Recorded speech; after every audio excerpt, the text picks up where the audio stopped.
I'd like now to take a moment to talk about the work of a very important organisation and the official charity of the APRA Silver Scroll Awards, the New Zealand Music Foundation. That's a nice response. That's good work the Foundation's doing if people respond like that. This year, the Foundation decided it was time to get a really good look at the challenges those who choose a life in music in this country face. In July, they launched the New Zealand music community Wellbeing survey. They asked you to take part, and you responded in droves. Over 1,350 of you from all corners of the music industry took time to answer 40 questions about your life, your health, and your well-being. It's a huge sample, way more than actually most political polls. It's really revealing, and you were honest, and your honesty was revealing. And slightly troubling too, songwriters and composers are 2.5 times more likely than the general population to have been diagnosed with depression. Over a third report they have been diagnosed with some form of mental health disorder. And the survey also found that it can be difficult to ask for help, and you don't know who to ask, and you don't know how to go about doing so in a way that means you can feel safe. In response to this week, the charity is launching something that they hope will make a tangible difference to the lives of people that work in the New Zealand music industry. You guys, the New Zealand Music Foundation Wellbeing Service. The service is an online, on-the-phone and in-person counselling service tailored to music people and provided free of charge to those who cannot access the help they need due to hardship and other circumstances.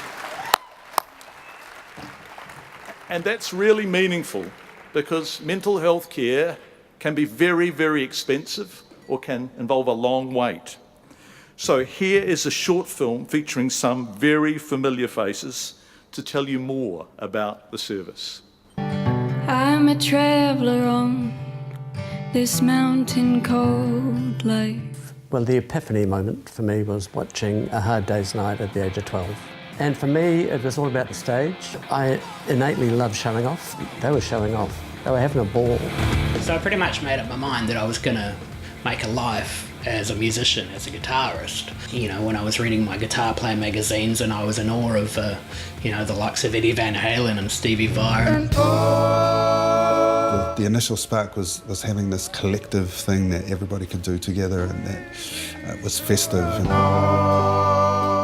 I had a horrendous experience at the age of 22. Somehow I'd convinced myself that I couldn't get on stage and perform without being drunk, and I'd convinced myself of that for a decade and a half. When I was studying, I was doing my final year at the Conservatorium of Music in Wellington, and I had my first episode, I guess, which resulted in a committal to Wellington Hospital. And then from then on, I pretty much was susceptible to panic attacks without anything bringing them on. Yeah, it's hard to explain. Just being in almost like a daydream that you can't kind of wake up from. It's steep to look down, a long way to fall. It completely ruined my dream of being a Beatle. You're in it, so you can't see the wood for the trees, basically. It takes some people years, and other people, it will destroy them, if they're not careful.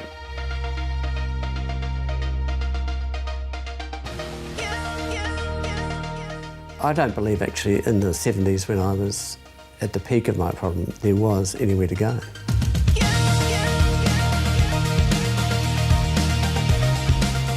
I think this new service from the New Zealand Music Foundation is great. I mean, because it is hard to ask for help. By setting up this service that is, tailored for musicians and tailored for music people, that just puts help just a little bit more in reach, I think. Myself and a lot of people that have been in similar situations dealing with mental health struggles would have loved a service like this.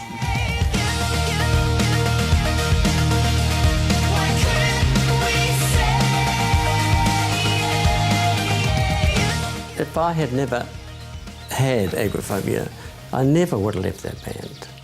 You'd have to be stupid to leave that band.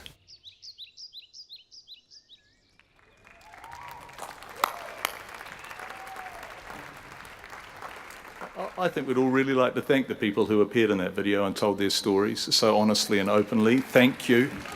And if you would like to access the New Zealand Music Foundation Wellbeing Service, and obviously you don't have to write this number down because you can find it on the internet, but I'm going to tell you, for people listening on Radio New Zealand, call 0508 Music Help. 0508 Music Help, or find out more on the New Zealand Music Foundation website. Now, the foundation relies on donations to provide the wonderful service it provides. If you are in a position to help donate, anything you can contribute will be very gratefully received, and it will be put to excellent use. The foundation has a stand out in the foyer. Peter and the team will be there if you'd like to ask them questions in any way, or volunteer to help them out, or just speak to them and find out what they are doing. Peter and the team will be there after the awards are over.